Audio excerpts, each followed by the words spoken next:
मेरा नाम सना है और मैं कराची से ताल्लुक़ रखती हूँ। ये उन दिनों की बात है जब मैं कॉलेज में पढ़ती थी और मेरी उम्र तकरीबन 18 साल थी। मेरे मामू लाहौर में रहते थे और मैं पढ़ने के लिए उनके पास आई हुई थी। मेरे मामू का नाम शफीक था।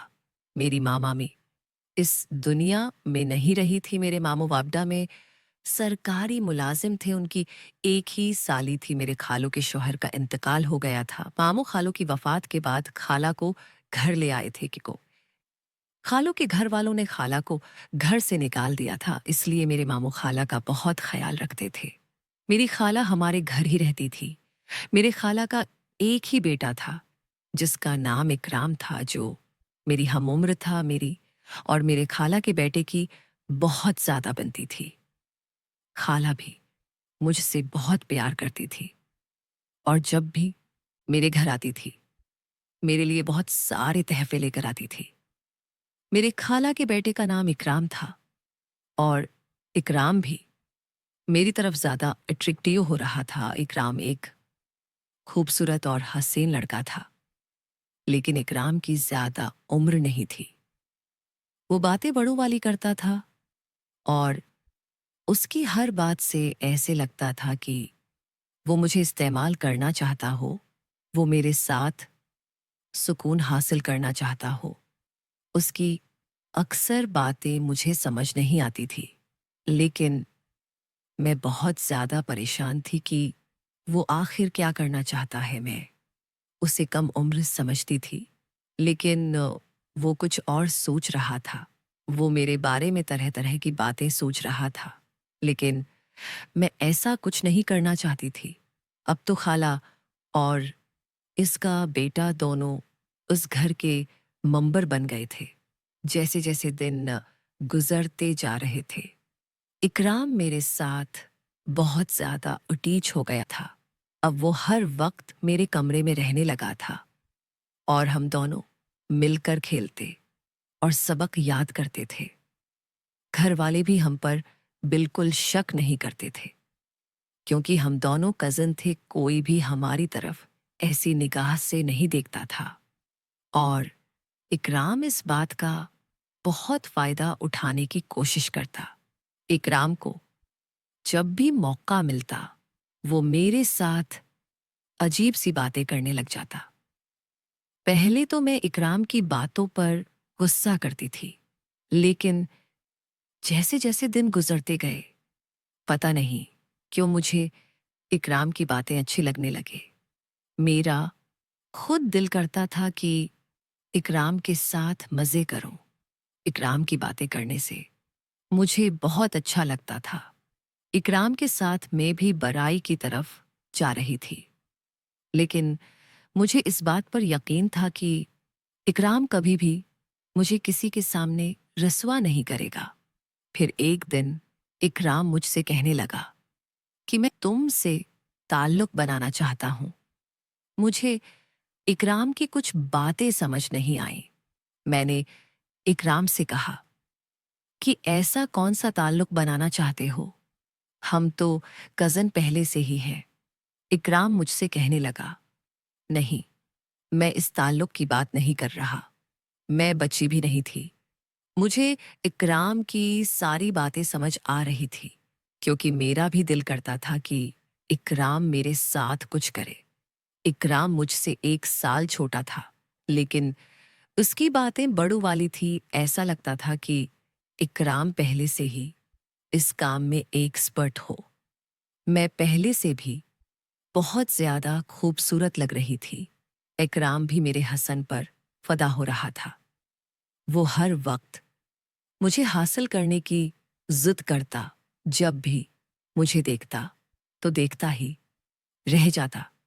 उसकी हालत से ऐसे लगता जैसे वो मेरे साथ खेलना चाहता हो। वो मेरी तरफ अजीब नजर से देखता था।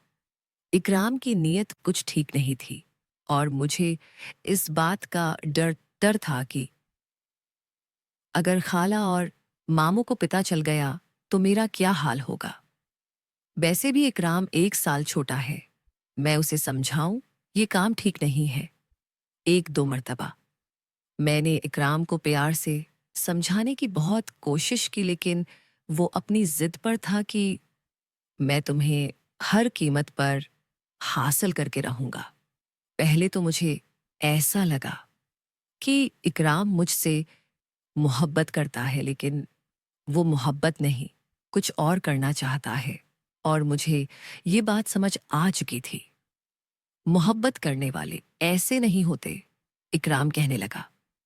इतनी सी उम्र में तुम मोटी लग रही हो।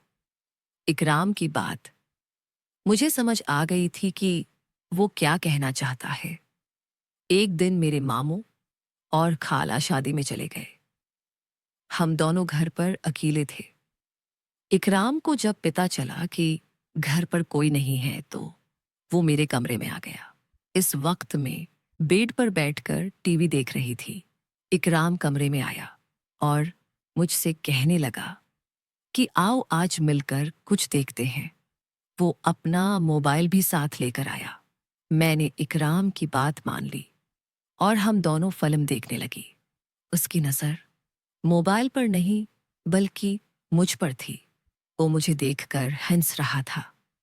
अचानक इकराम ने मोबाइल बंद कर दिया और मुझसे कहने लगा कि तुम मेरा साथ दोगी। मैंने इकराम से पूछा कि तुम किस साथ की बात कर रहे हो?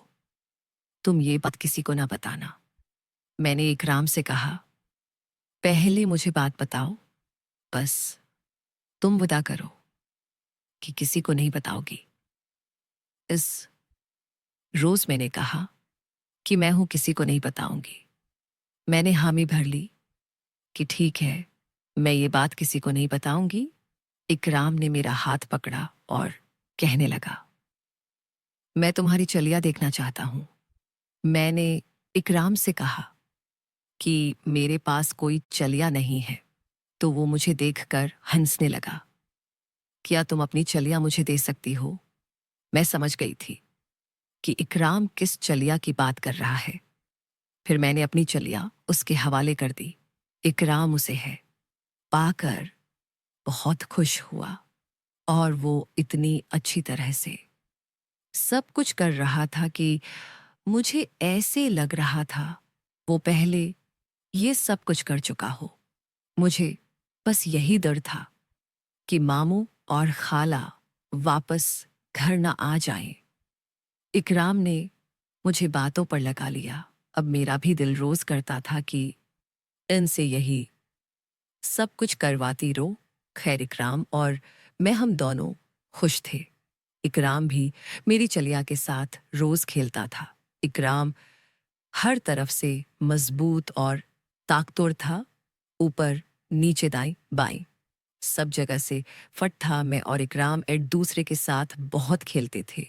अब जब भी इकराम का दिल करता मेरे कमरे में आ जाता और मैं भी इकराम को मना नहीं करती थी, क्योंकि मैं इकराम के साथ बहुत खुश थी। दोस्तों, अगर आपको हमारी ये कहानी पसंद आई है तो मेरे चैनल को लाइक, शेयर और सब्सक्राइब ज़रूर कर दें।